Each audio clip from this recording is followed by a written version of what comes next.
Speak the truth. With Carl West. Speak the truth. With Carl West. Speak the truth. Speak the truth. Speak the truth. Yeah, Carl West. Tell everybody. Speak the truth, baby. Ooh. It's a podcast for truth. Are your ears ready?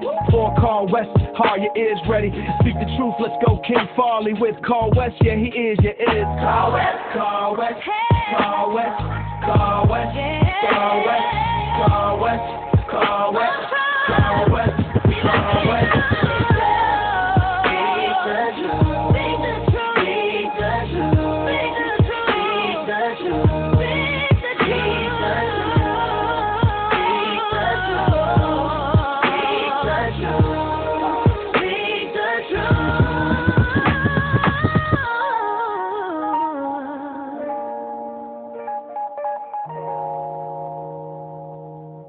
Hey, what's up? Carl West back at you for another episode of Speak the Truth with Carl West. Yep, that's me, Carl West. Before we get started, I just need you. I need you, really. I really need you. My team needs you. I need you. The world needs you too. Be a part of the world. Help the world. Just subscribe. Hit the subscribe button. Hit the like button. Share it. Forward it. Hit the notifications. Do whatever you need to do to make sure that we keep giving you this content. I mean, it's imperative that we get this content out into the space with all the other content that's out there, saying whatever, doing whatever. But we need to make sure this content is also a part of the algorithms and it's out there in the space. I think we have something to say here. I think we have something to present that probably can help and add to the other conversations. So it's up to you to subscribe. Hit the buttons, share it, forward it, whatever you got to do. But just make sure that you first are a subscriber, and then your other friends and families and associates are also tuning in to get this content as we produce it twice a week. So let me go into a very sad situation that happened over this particular weekend.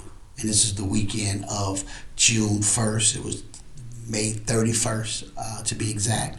We're recording here on June 1st on a Monday, which we typically record on Mondays or Wednesdays of the week. But over the weekend, May 31st, the news traveled around here in Chicago, which is where I'm recording this from, that a stalwart of our community, a stand-up dude in my peer group, in my generational peer group, in that age bracket, he lost his life. Spencer Leak Jr., the heir apparent to the Leak & Son Funeral Homes. He was actually right in the middle of being the third generation of proprietors who would run that organization, that funeral home. And we lost him due to a massive heart attack, which is being reported. Very sad day for us here in Chicago, and anyone around the world who was familiar with him, knew his story, and had a chance to engage with him and be a friend to him. As I say, be a peer to him. He was a father. He was a husband. He was a son. He was a great son. He was a great son. He was the golden child to his mom and his pops, who were the second generation business owners of Leak & Sons. And again, he was the heir apparent. He was performing as the heir apparent. And this brother was the real deal. I mean, his parents, his grandparents who started the business, they created this incredible institution, man, that served humanity without any bickering, without any complaints. They understood humanity, they understood the community, they understood the world, and they made a commitment to serve it, to serve the world to the best of their ability, to give something that would contribute to the world, because the business they were in, well, I'm not going to say unfortunately, but it was just the business of death. But unfortunately, people die. But those are the two things that are true in the world that we only know. You live, you are born to live, and you live to die. And they service the dead. But not just that. You think about how they counsel the living, the people who put their loved ones in their hands to give them a great send-off, a spiritual send-off. So they dealt with the living as well, because they had to be just as compassionate.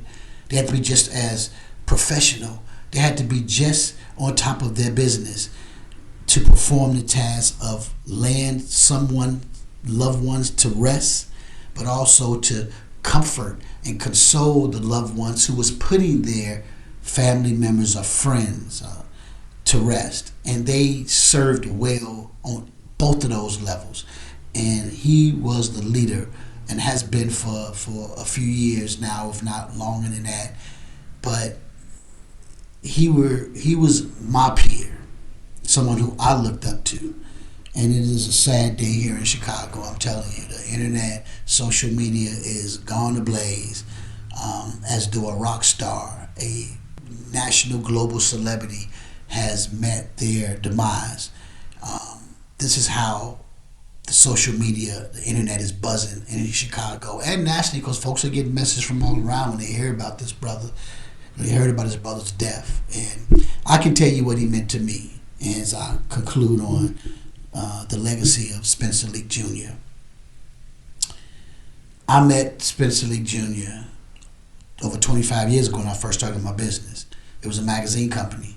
And again, being my peer, he was working with his parents at the Leak & Sons Funeral Home on Cottage Grove, 78th to Cottage Grove. And I needed advertisers to help me support, to print and publish my magazine.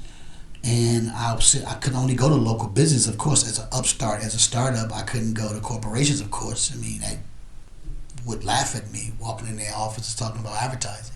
So I had to rely on black businesses in my community to support me, not support me, do business with me and help me sustain or publish the first rounds of my magazine.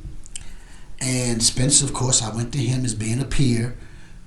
He, without hesitation, heard my proposal, heard my presentation, and took out an ad. And I told him, honestly, I don't know when I'm going to get this back to you, because I got to raise more money. Got to raise more money to be able to print a publication. And so I'm just going around all the black businesses. And to his credit, he wasn't the first business I went to. There was multiple before I got to him, but he was the first one that gave me a check up front to help me, to advertise, to do business with me. Let me rephrase that, not help me, to do business with me, to advertise with me.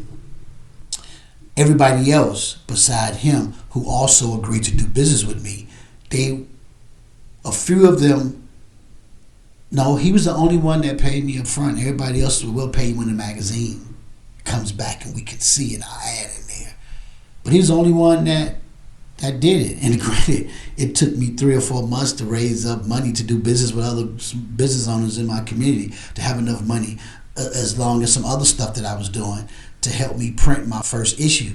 And I was so excited to print that first issue. I brought it back to the advertisers, which is really a testament to Spencer and me and myself and the others who believed in me, because I brought it back. I was excited, and Spencer was like, wow, that's cool, man. I like that. That's good, right? Hey, man, just sign me up again for other advertising, man. Sign me up for a few more advertising. You ain't got to worry about coming back. Just sign me up, and here's a check.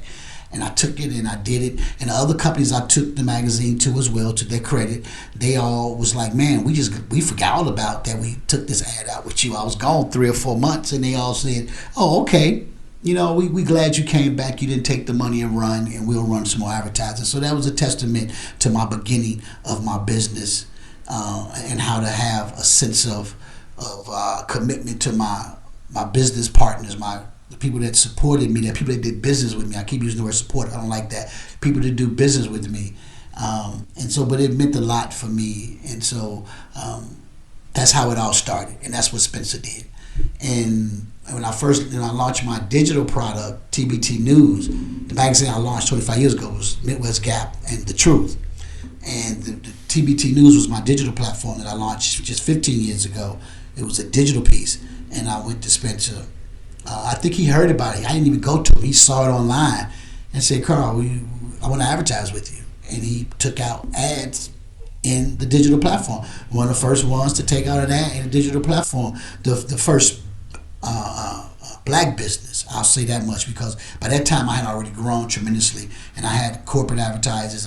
They had transferred their support for me. They're doing business with me from the printed version to the digital version. So that gave me a leg up, brother. And so that's how it all turned out. But he again stepped up and advertised their business with me. Now in his final round, I think 4 years ago, I was adding new board members. I'm the chairman of the Black Lantern Fund of Illinois, Buffy. I was adding new board members. I wanted to put Spence on the board. One of the reasons why, because I knew his daddy played a part in the founding of the organization, Buffy.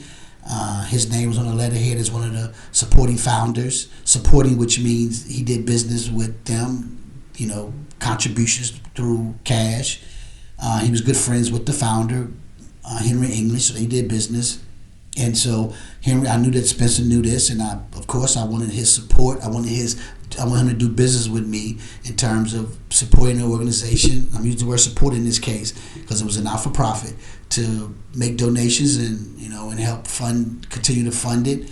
And he agreed, of course, and he told me, Carl, I can't really give you that much time because we just opened up this new South Suburban funeral home, and I'm going to be running that every day, right? It's closer to my home. I ain't got to come into the city every day, closer to my home out there. And so I'm not going to be having that much time to come in. But the first couple of board meetings, since I am being elected to be on the board, I got to be there, of course, to be elected on the board. And first couple of ones he came, and then, then we just started having a lot of our board meetings start going Zoom after that. And he made a couple of those calls. But then, again, he was still a board member, very active, made contributions, and everything was all good. He said, Carl, you got my proxy, whatever, you know what to do if I can't make it. But, okay, if there's something to vote on. And he, just supported it. He was a part of the board. And we are going to do a proclamation for him, of course, like we do anybody that's on the board or anybody that support donors to the organization, to Buffy. If something happens like a death, we make a proclamation, give it to the family. So we're going to do that. And Carolyn Day, our executive director, is working on that right now. I called her yesterday. She was the second person I called when I heard about this because, again, being a board member, I had to call her and alert her to that. And, of course, then it started circulating all day from that standpoint. But anyway, I want to say God bless the family. I know they are just not doing well at all because of their son, their brother, their father, their husband, the family. I mean, I just know there's a whole list of people, man, who are not doing well from this. And I'm not doing well either because I had such a love and respect for this man. And I explained to you why to some degree, but then even not outside of that, he was just a regular dude. His family had financial means, and he lived well with those means, very well. But he was just a regular dude, man. He never tried to be anything but a regular dude. You wouldn't, if you would have saw him on the blocks or in the community or at events or at parties or whatever, fundraisers, you wouldn't have known that he came from a family that had financial means outside of the norm because of their very successful business. But he was just a regular dude, and I like regular dudes. I'm a regular dude. I like regular dudes. I like dudes who just keep it real. Just keep it. Understand that all this is just, it means nothing at the end of the day.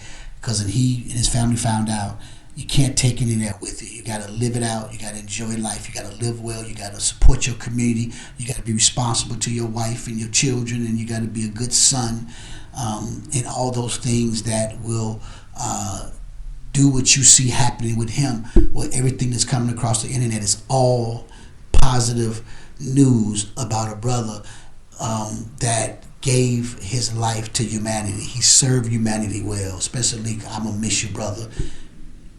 I hope you are in a safe and peaceful place next to our God.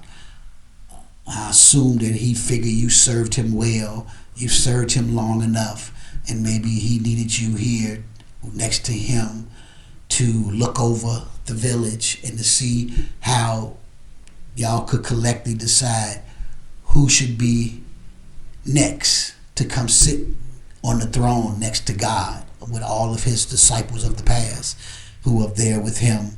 I'm sure it's just a glorious time, man. And Spencer, was a guy who enjoyed having a good time, but he was also just a regular dude, man. So, God bless you, brother, man, and the family and everybody that's close to you that loved you. Carl West, man. Peace out, brother, man. One love. I'm out. Let the children play. They ain't feeling no pain. It's a beautiful day. Wake up in the morning, it's a wonderful feeling. It's good to be living, feel it all in my